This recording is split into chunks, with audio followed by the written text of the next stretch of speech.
We would like to have you here, sir, today.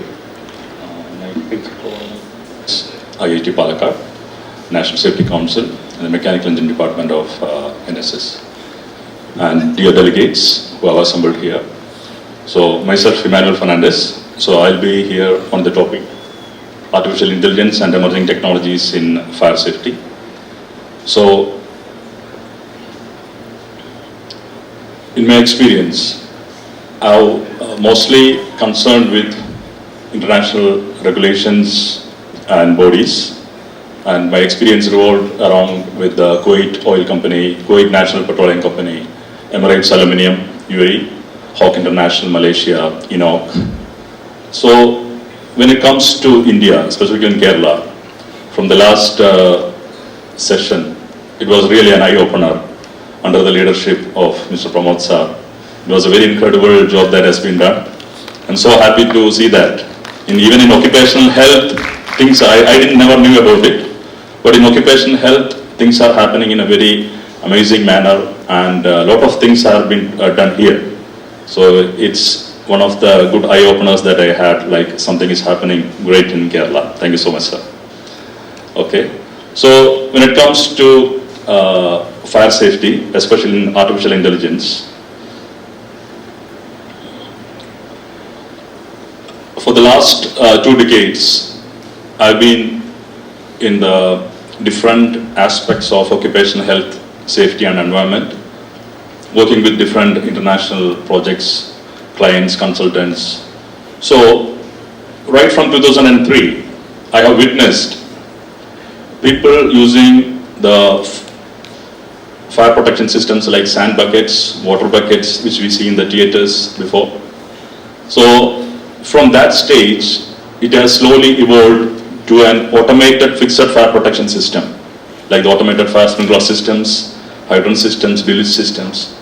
From there, we have again evolved into predictive analysis and AI and emerging technologies in fire. So this change I have witnessed from the last 22 years in my career, and that's amazing. So when I stand here in this platform, it's immense joy and privilege to represent this topic, AI and emerging technologies in fire safety, just because I've been into it, I've been a part of it, part of the journey in which I have witnessed how the technology has evolved. So I've been given very constrained time in which I have to end up this topic, around 40 minutes max because of the time constraints. So within that, what all things we could share that I can put it in front of you. A lot of videos are there which could give you a real idea of how it works, but we don't have time, unfortunately.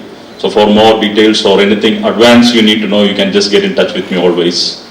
So this is something that we will be covering here. So when it comes to the fire safety has evolved significantly, and emerging technologies and AI plays a very important role, as you know. So people think that AI and emerging technologies are the future, but it's not, it's the present. This is happening right now. In between us, it's happening. In organizations, people have already introduced it, and they are getting better results out of it. If you look into the UK, US, and international there already the things have been there implemented, and there are experts who are consultants who get into these workplaces and they study the cost-benefit analysis and the ROI for implementing those things. It's already happening, so it's not the future, it's the present, it's here right now. So why we need to have emerging technologies in fire safety? For a lot of reasons. For early fire detection and prediction. So usually, before how it happens, when somebody sees a fire, they need to shout out, manually. They'll call for the, fire. That is the first thing, first responding things, right? Then came the MCP, the manual call point, right? Somebody had to break the glass, and that is indicating an alarm. Then it became automated, detecting systems we had, sensing systems we had. Automatically, the things are happening.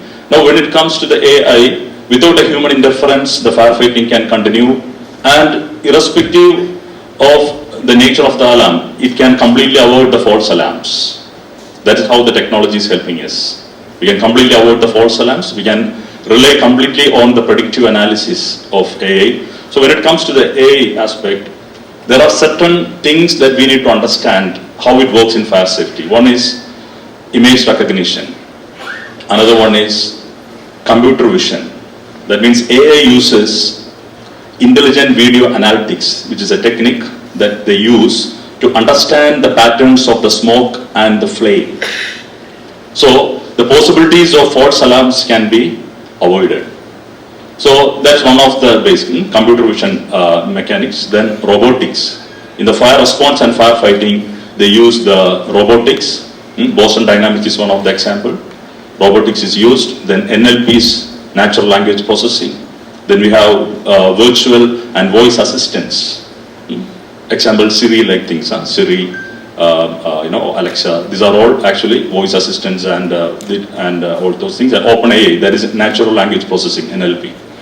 And we do have digital twins that is highly used for identifying the buildings, fire in the buildings or any kind of process area. We have a simulation of the same physical parameters. With the same physical parameters, we can identify that is digital tuning. And all these things collectively, and machine learning, that's one another thing. Machine learning algorithms, supervised and unsupervised algorithms. So these all aspects in AI is used, when it is used in fire safety, a lot of advantages we can get. So how it works, let us see. So coming to the fire safety, always there is a hierarchical structure when it comes to the fire protection, right? We have something called as LOPA, the layers of protection analysis. So basically, fire, when it comes, when we are controlling the fire, we always think in a hierarchical way. Hierarchical way means prioritized order.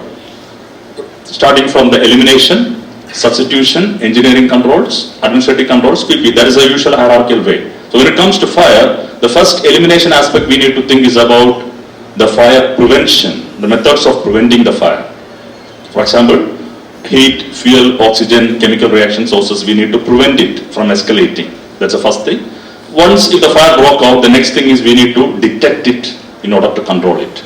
To avoid further deterioration, you need to detect. So the fire detection part, that's the second in the hierarchy. Protection of analysis, from preventive to mitigative. And third one you can see, that is the response part. That means already the fire broke out. What you need to do is, you need to fight the fire, you need to mitigate the consequences and save the human life. So that comes in the third hierarchical structure, that is response. So in all these hierarchical structures, we do have the application of emerging technologies. And that can make a very greater difference, that can end up a lot of consequences, a lot of money can be saved, production can be excelled, efficiency can be improved. So it's all about doing a cost-benefit analysis before we implement something like this. So I will just put some examples in which how it works in each of these parameters, right from the prevention, detection and response. A few examples I would like you to understand because we don't have too much time to get into it. So let's start with the prevention part, fire prevention. So for prevention, some of the examples I have taken here, you can see. Prediction and mitigation the fires before they occur, or controlling them without spreading. So you have some examples here. AI-based fire risk assessments. So one of the examples you can see is IBM Watson IoT. IoT means Internet of Things. In simple language, connecting the physical devices with the internet. This is what we do in IoT. Okay. Maybe the sensors, you have sprinklers, you have suppression systems, all these are connected through internet. So this is the idea of IoT. So this is one of the examples, IBM Watson, they use for buildings and even for wildfire. You have recently all heard about the Cal Fire, California fire, right?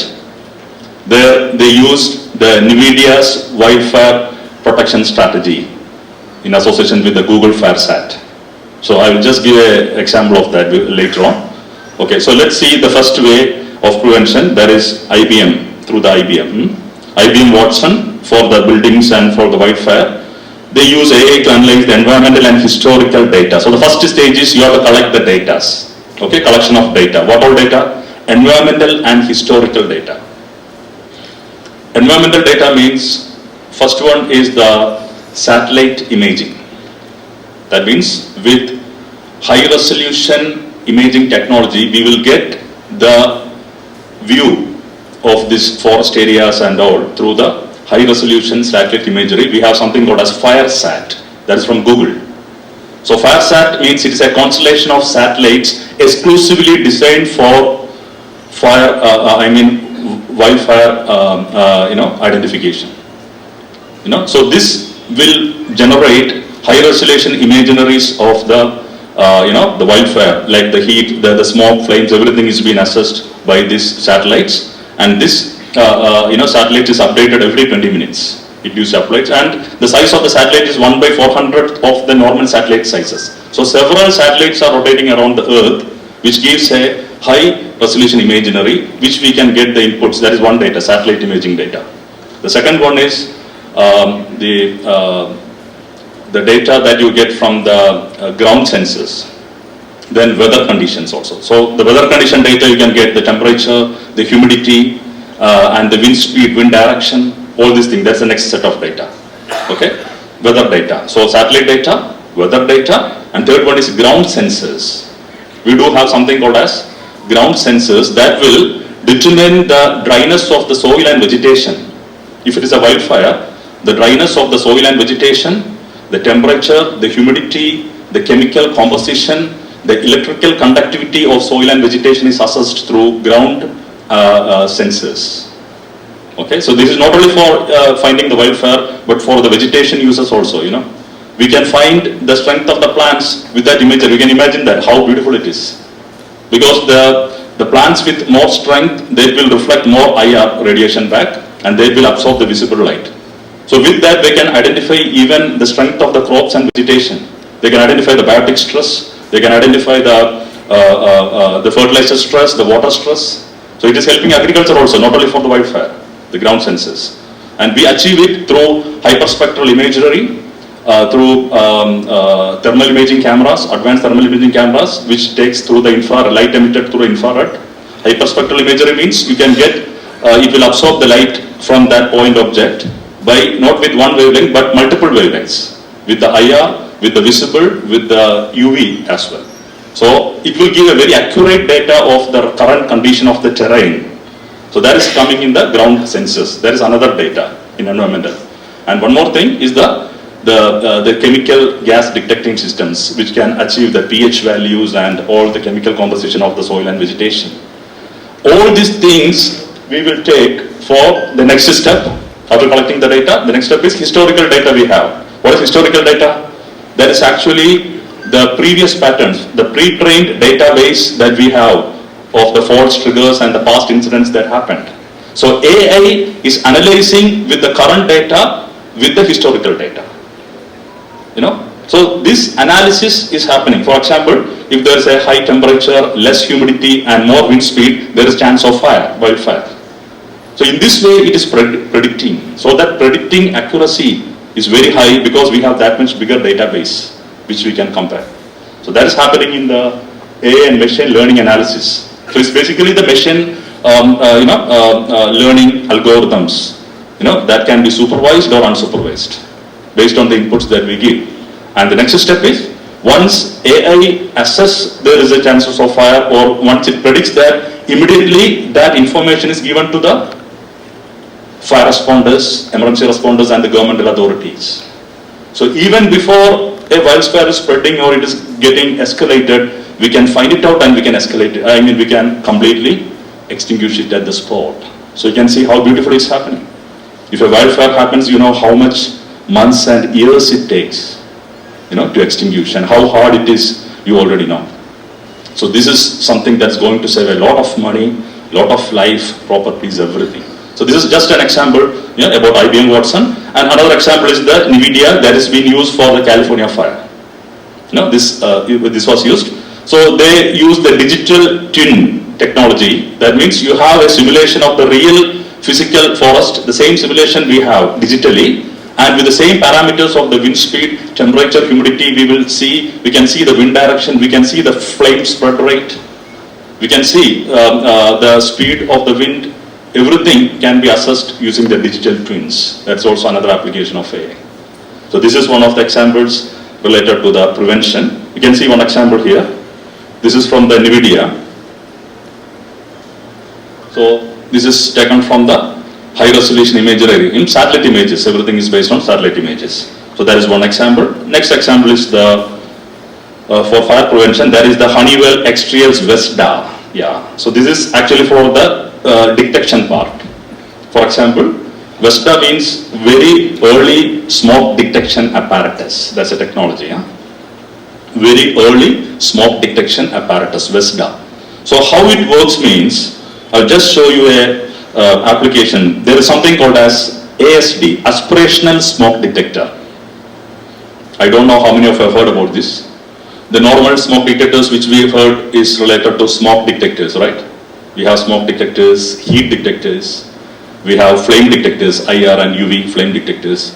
And smoke detectors, we have different technologies like ionizing, and we have optical type. Optical type is for the smoldering fires, where when the smoke enters into the light chamber, that obscures and scatters the light, and in which way it triggers the electric circuitry and it works. When it comes to the ionizing, there is a radioactive isotope, americium-241 is there. It produces the radiation and it ionizes the air. So when the smoke enters the chamber, that ionization of air is being hindered, and that is how it works. That is for the highly escalated fire. These are the technologies we use. We have the flame and the heat detectors as well.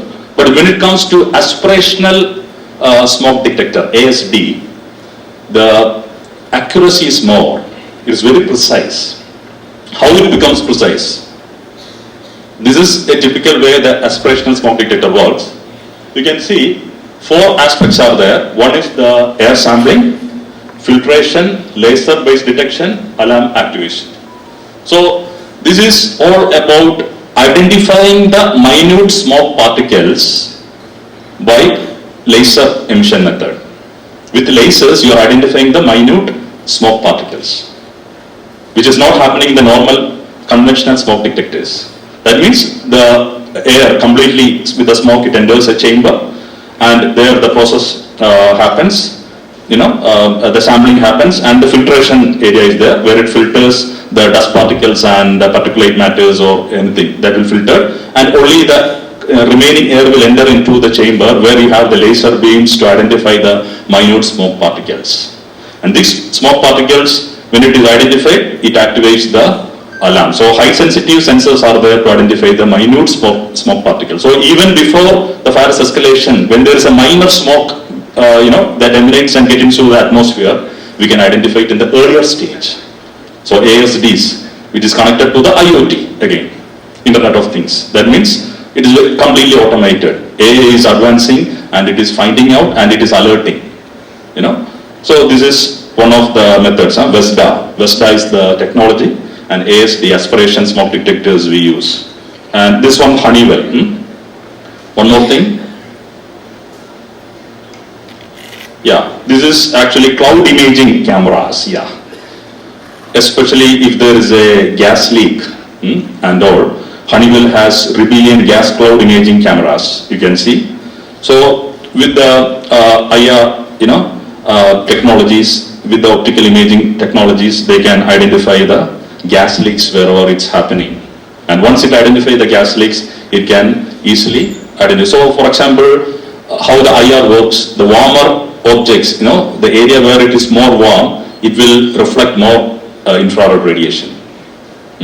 So this is how, so the warmer areas will be emitting more infrared, and that will be red, yellow or orange in color. And the cooler areas will be in purple, black or pink in color. So this way you can identify. You can see here, this all will be the warmer areas. See, red, orange, this could be the warmer areas, and this can be the cooler areas also. So this is cloud imaging technique. And another one in the fire prevention, that is for the firefighters. Yeah, they are the immediate responders. They actually fight the fire, right? So there are a lot of techniques that we can use. One is the flame trainer. That is a VR based virtual reality based AI training system. That's a training system. That means you have the VR headset, everyone knows about it, and it works with artificial intelligence. How means you have the real hoses, the fire hoses and all those technologies you have in hand, the branches, everything you have in hand. You wear the headset, you are inside a room, but when you wear the VR headset, you feel like you are in the real fire scenario. You feel, the aspects, the heat, everything is being controlled outside environment, and you are inside a room, but you feel the hose which have the resistance when the water is flowing. You feel the resistance when you are catching the hose, and it seems like you are in the real scenario. So this is actually called as augmented reality, enhanced reality, not just virtual reality, but it's called as augmented reality. So in this way, the firefighters will be wearing the VR gear, then they get the realistic hose or extinguisher, everything, and they have a virtual fire scene in the VR, so they need to respond accordingly. So it is like they are in the real fire scene. So whether they are taking the extinguisher, which extinction medium are they using, their reaction time, and how they move, what are the deficiencies, all these things are overseen, and that is being given to the trainer, so that the trainer can give an analysis of how they perform in the real scenario. So their efficiency, their skill, their reaction time, everything is being monitored, and we can evaluate how they are going to perform in a real scenario. So this is being given, this input is given to the trainer so that they can improve their skills. Firefighters' skills can be improved in the same way when they are being exposed to a real scenario. So we are avoiding the damages, fire water runoff damage, property damages, and everything that we can use in a real drill. That can be avoided by the augmented reality training. That is also a way in which we can make the firefighters well equipped. So that is one of the prevention aspects. You can see an example here. So they have the things, the hoses, the mechanisms and everything, and they really feel like it is the real scenario, and they do whatever it is. So their actions, their reaction time, how they do, all these things we oversee, and we can take the control measures or rectification actions to improve their skills in the real firefighting scenario. So this is from the flame VR training with augmented reality. So this is the prevention part. Coming to the detection part, fire detection. Yeah, we have AI-powered systems that provide faster, more accurate fire detection compared to the traditional alarms. So one of those things is the computer vision and image processing. Okay, computer vision and image processing. So one of the examples I can give you is the Bosch Aviotech. So this works on computer vision. That means they use a technology called as Intelligent Video Analytics, IVA. Okay, Intelligent Video Analytics. So what really happens means, these are AI-based cameras that you do have, and once they identify, so they are being set some pre-trained databases there, for which the AI can analyze with the false triggers, and they can analyze the patterns of smoke and flame, and they can make sure that it is real or not. For example, how the smoke works or how the flame works. For smoke, you can see the change in the movement of the smoke, the transparency, and the contrast of the smoke. And when it comes to the flame, you have the irregular flickering, you have the rapid movement of the flames, you have the color of the flame, you have the change in brightness of the flame. So these characteristics are being analyzed by AI, based on the previous inputs, supervised algorithms. They have some pre-trained database, where it gives the false triggers also. So they can identify which is the true fire or smoke or which is the false. So based on this, these cameras can identify in real time, and they can give and they can trigger or alert the emergency responders or fire responders at the earliest. In the initial stage itself, you can see wherever it is being found, immediately they can give a good idea of taking it into picture. That's one of the technologies in detection. That is computer vision based, not just by thermal imaging or hyperspectral imaging, just by computer vision, image recognition and intelligent video analytics. Then coming to the next one. Yeah.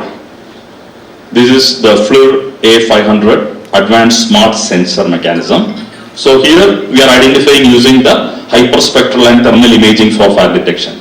So as I told you, we use the thermal imaging, we use infrared radiation, infrared light emitted from the flames. And in hyperspectral, we have different wavelengths of the spectrum we are taking. Like the light from the object, how it is emitted, we take the lights of different wavelengths from IR, visible light, and UV also in hyperspectral imaging sensors. So it's more accurate, the warmness of the object or the heat that's been sensed, the change in temperature we are assessing, that's more accurate in nature. So that predictive analysis will be more precise when we compare with a normal sensor. You can see wherever the warmer areas are, that will be showing in red, yellow, and orange. Wherever it is the cooler areas, you can see in the pink, purple, black, you can see. So with this thermal imaging cameras, FLIR thermal imaging cameras, you can do the detection to a certain extent. That's one of the thing. And another one is drones. Yeah, we have DJI Matrix drones. Drones we see for the functions, weddings, and all. We see that's commonly what we see, right? But this has been used in the firefighting response as well. DJI Matrix 300 RTK drone you can see. So usually this has two cameras, optical and thermal. Okay, thermal imaging is there and optical cameras is. The thermal imaging will be identifying the heat aspect and optical will be identifying the smoke and flames. Okay, so when it comes to these drones, it has to fly for longer period sometimes. Long flight time will be there. And weather condition resistance also it has. And it has precision GPS. The GPS is so precise, like even in 1 centimeter difference you can identify the spot. It's called as RTK, real-time kinematics. Real-time kinematics. So that is the GPS sensing mechanism we have in this kind of drones. Real-time kinematics is an advanced satellite imaging technology that enhances the precision of the positioning data from the satellites like GPS. Okay, that's more precise in nature, which you can find the exact spot and location with this kind of drones, DJI drones, using the RTK GPS technology. Okay, so that is a good way of, response, one of the best way of response. Thermal cameras and optical cameras, both are there. And when it comes to the firefighting part, response, we have some examples related to it. The first one is automated fire suppression systems. Yeah, you know about fire suppression systems, right? If there's a fire, you have the different clean gases, gas suppression systems like FM200, like Novak 1230, carbon dioxide floodings, and energens, argonites, this kind of different gas suppression systems we do have. There is something, we have a kind of detection method. We have, it's Siemens Cerberus Pro. So it is an AI-driven fire alarm and suppression system using the ASA technology. Okay, using ASA technology. ASA technology means it's advanced signal analysis. Okay, advanced signal analysis. So usually, as I told you, we have different detectors, right? We have separate smoke detector, heat detector, flame detectors and all. But what about a detector which is having multiple signal, taking capacity? So that is the ASA, advanced signal analysis. So what it does basically is, it has different sensors, multiple sensors it has. It has a carbon monoxide sensor. It has the heat detector involved. It has the smoke detector involved. And it has the flame detectors, IR and UV flame detectors in. So all in one. Okay, so you can see how it works. So it has the intelligent sensors. So first thing what it does, multiple sensor data collection. So it collects data from the smoke detection, flame detection, heat detection, and also the carbon monoxide sensor. Different sensors it has, as you see here. So once they collect all this data. The next thing is analyzing the particle size and shape. Yeah. Analyzing the particle shape and shape means AI is equipped with the sense of identifying the smoke particles. You know, if there is a steam or if there is a aerosol or a cooking smoke also, cooking fume, it can give false alarms every time it happens, right? But when it comes to this smoke particle identification, it's different. How it works means, you take a cooking fume and a fire smoke, the nature is different. For example, the cooking fume, if you take, it has irregular size. Smoke particle, I mean the smoke particle has irregular size and it has a rapid movement, and the way it behaves is different from a fire smoke. But when it comes to a fire smoke, the particle size is consistent, one, and the smoke particles will be slow rising. Smoke particles will be having a slow rising, and there is a steady increase in the smoke density, which you can't see in the other cooking fire. So these minute aspects of the smoke particle is sensed by this detector. So that makes it more precise and that accuracy is there. So that is what it's done in the second step, analyzing the particle size and shape and the patterns of smoke, the patterns of the flame and smoke, whether it is a subsonic or a supersonic flame, what is the flame propagation rate, how it's interfering, how it's moving. So all these things is assessed with these detectors, and finally it cross-checked with other sensors also. For example, once the smoke is detected, it will check with the heat detector whether the sufficient amount of heat required for this smoke is produced or not. And it cross-checks with the carbon monoxide whether it is an incomplete combustion or not. And it cross-checks with the flame detector, the IR and UV, whether it is sensing or not. So this is a complete analysis of all the sensors, so it makes it more accuracy, more precision is there for identifying the fire. That means false alarms completely we can avoid. It takes the right way of choosing or detecting the fire in case of fire. So this is the advanced signal analysis technology used in the detectors from the Siemens Cerberus Pro. These are all available in the markets actually. So you can say, wherever you have this kind of things, because nowadays what we used to have the heat detectors in one place, smoke detectors, you can't keep it in the garage or kitchen. Every time it gives false alarm. Such kind of practical difficulties are there.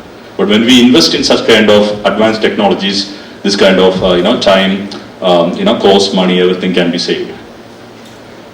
Another one in the fire response, that is robotics. Yeah, robotics is another aspect of the AI. We have Thermite RS3 firefighting robots, and we have Boston Dynamics robots. So Notre Dame fire, you might have heard about it. Fire safety professionals may be knowing. So they used the Thermite firefighting robot to extinguish that fire. And you have Boston Dynamics, in which robots will fight the fire. And you have advanced exoskeletons that can be worn by the firefighter and which have the high heat endurance rate, and also that will give a protective cooling effect once they are wearing the exoskeleton. These are all available in the market for the advanced firefighting for the firefighters. You can see this is the Thermite RS3 firefighting robot. So it's about people are not getting to the picture. A small fire tanker is going inside the fire and it is fighting. This is how it works. So we can control with the remote, with the joystick we can control its movements and all. So this is how the Thermite RS3 is working. And you have Boston Robotics, which have robots, heat enduring robots that can fight the fire also. So practical beta testings and all are happening. So soon this kind of things will come in picture. So the human damage, or the injuries and fatalities can be avoided with such kind of robotics, involved in the emerging technologies of fire. And finally, related to the fire response, you have EvacLite smart emergency exit signs. Yeah, you have heard about emergency signages, but how about a smart signage? You know what is a smart signage? The smart signage will give the signage according to the real-time situation. For example, you have an exit signage kept here, you have multiple exits. this signage will show which way to exit at the time of emergency. Whether you have to go right or left or straight, the signage will show in real time by understanding the smoke and the flame compositions in different exits. If anywhere the smoke is being consumed more, or if any exit is blocked due to some reasons, with the computer vision cameras and thermal imaging cameras, it will be connected to this exit signage, which can give you a clear understanding of which way to go during an emergency. So you can see how much advanced the technology has gone through.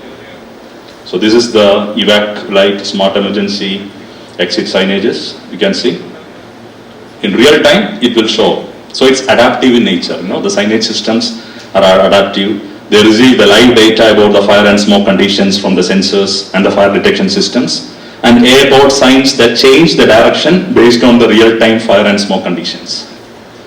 So this is how it works, smart signages. So coming to the prevention, detection and response, these are a few examples. More are there, n number are there, but we don't have the time to discuss all of this. But this is how the technology has taken into.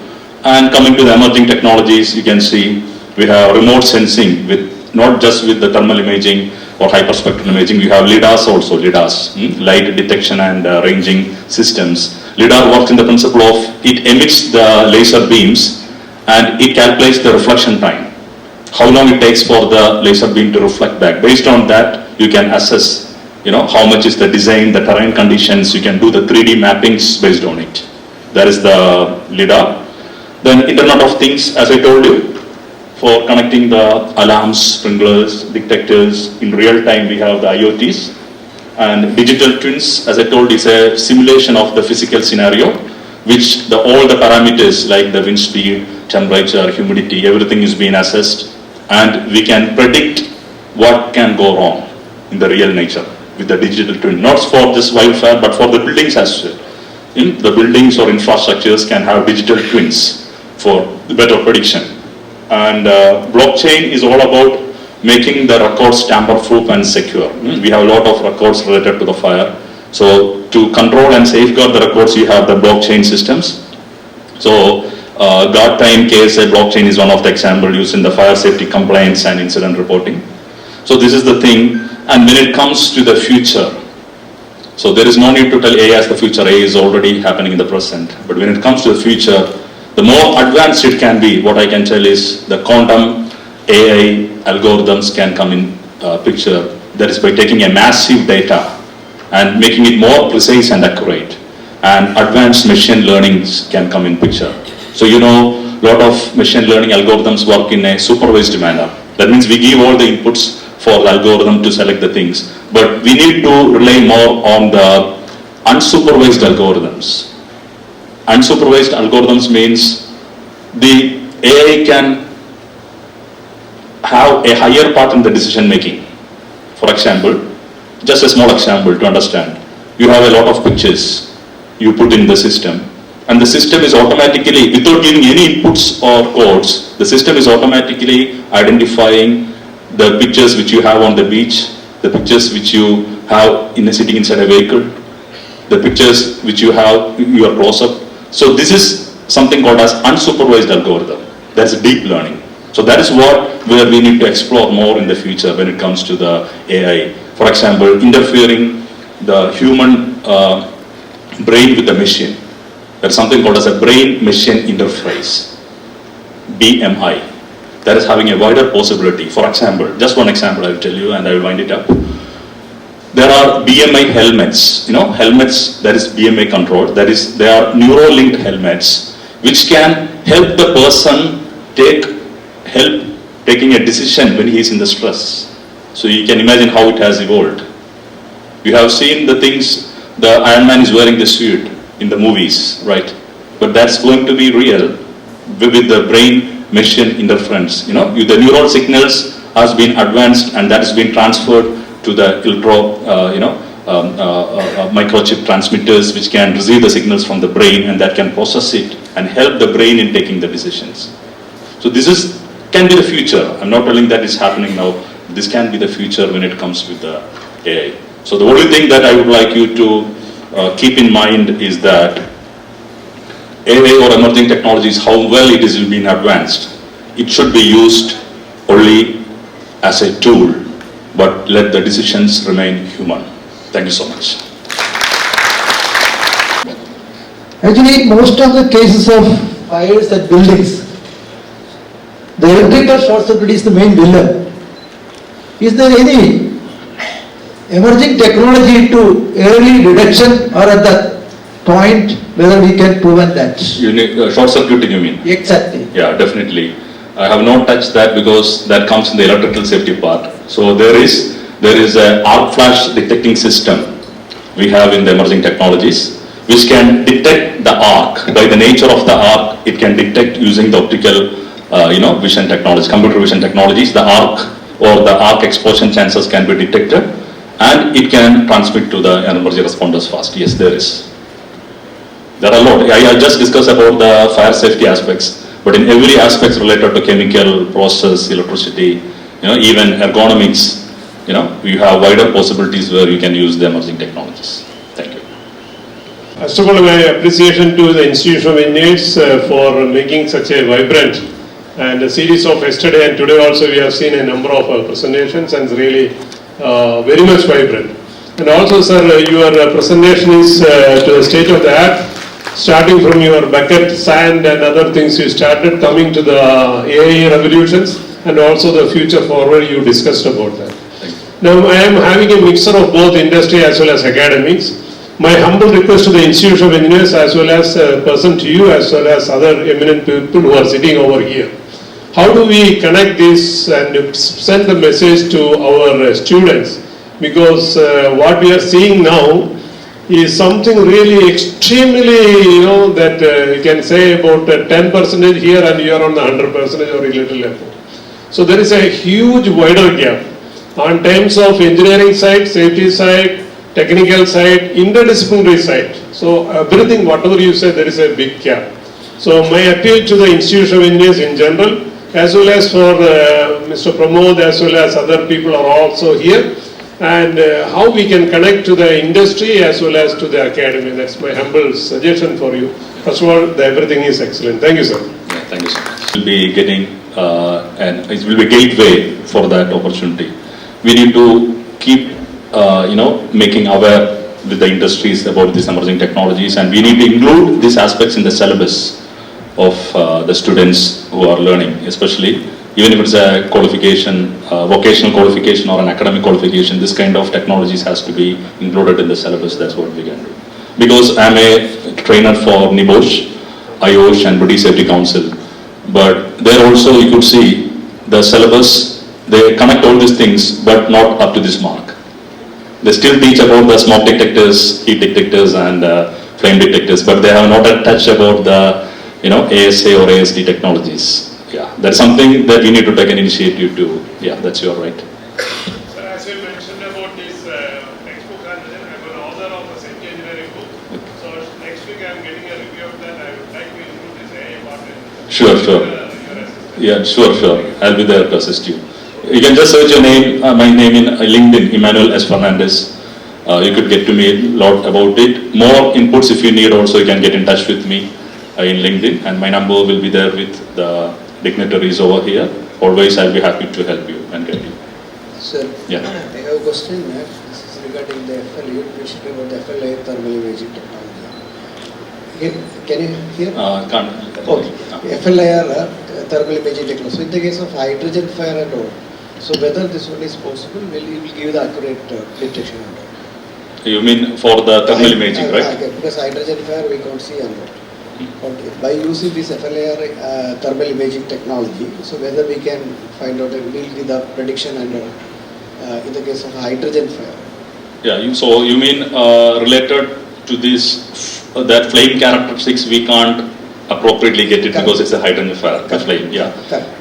Yeah, that is one of the challenges that we do have. So that is why we have multiple aspects like the hyperspectral imaging is coming in picture, where we have the visible light and also the UV also.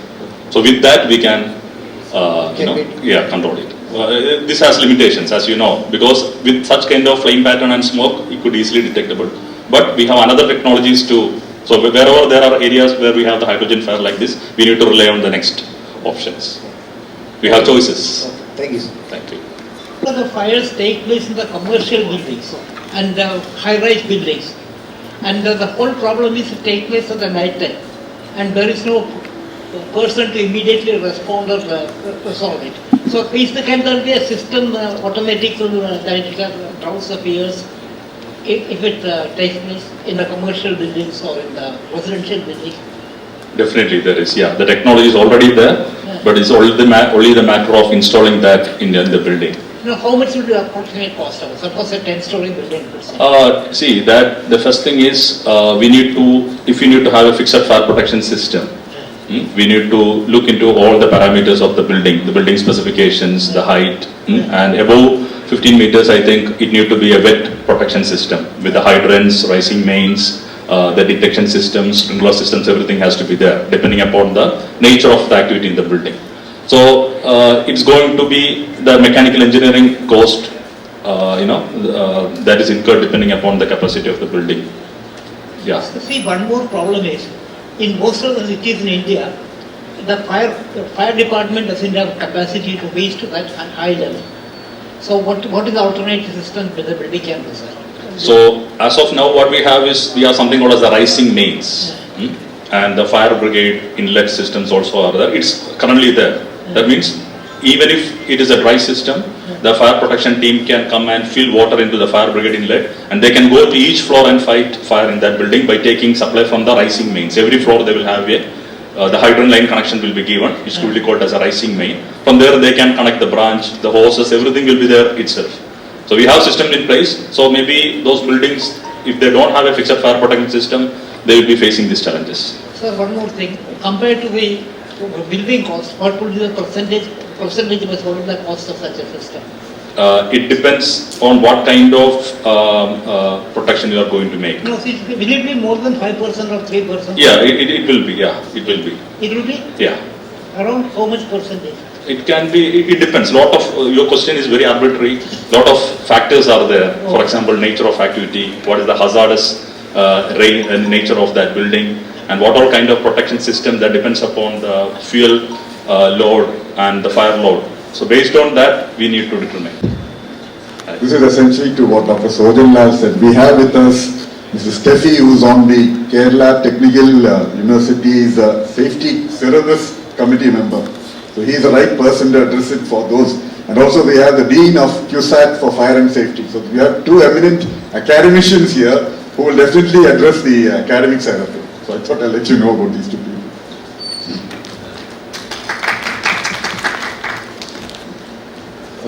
Good morning. One point I have here is we also tried with this smoke detection because fire detection anyway AI systems are there, but before a fire there will be a smoke, so we tried with the smoke detection. So one challenge what we faced was that in that area there is a chance of dust generation also. So there is a false detection between dust and smoke. So how can we address this situation? Is there a solution available? Yeah, what we told here, one aspirational smoke detector, right? So that detector, when we use, it has a air sampling section and a filtering section that will filter out all the dust and aerosols from the air. And the rest of the sample is taken inside, and that will be identifying the minute smoke particles with laser beam technology. So that is one of the best technologies that we can put it there. ASD, aspirational smoke detectors. So is there a specific distance where we need to keep it? Like the normal smoke detectors itself, you can deploy it. Okay. So it will. And that is the right way, the right thing to use there, where there are more of dust and polluted things are happening, hostile environments. So that will be AI powered for it? Yeah. That can be AI connected. It's all about, the only difference is you need to get it connected with IoT. So it will be automatically triggering and it will be alerting the concerned people. AS test will be the right choice. Thank you, sir. Sir, for the wonderful presentation. So you have mentioned about the recent applications, and mainly you have mentioned about the recent applications which will be useful for the industries. So can you say some lights, throw some lights on the research aspects on this thing, so that we can take it to our students, and the students can also work it on that, and we can develop further. You mean result, what? Research aspects. Research, okay. At least one or two, that's enough. See, basically, companies like Siemens, Honeywell, Bosch, this is already in the market, and it's all about we can get in touch with them, we can get involve these people. The technical experts from this manufacturer. We can invite them, and they can also collaborate in the risk management research that we are doing. That's one of the best options I could feel to incorporate it into our system. That's one of the methods that. Okay, okay, thank you. Thank you, sir.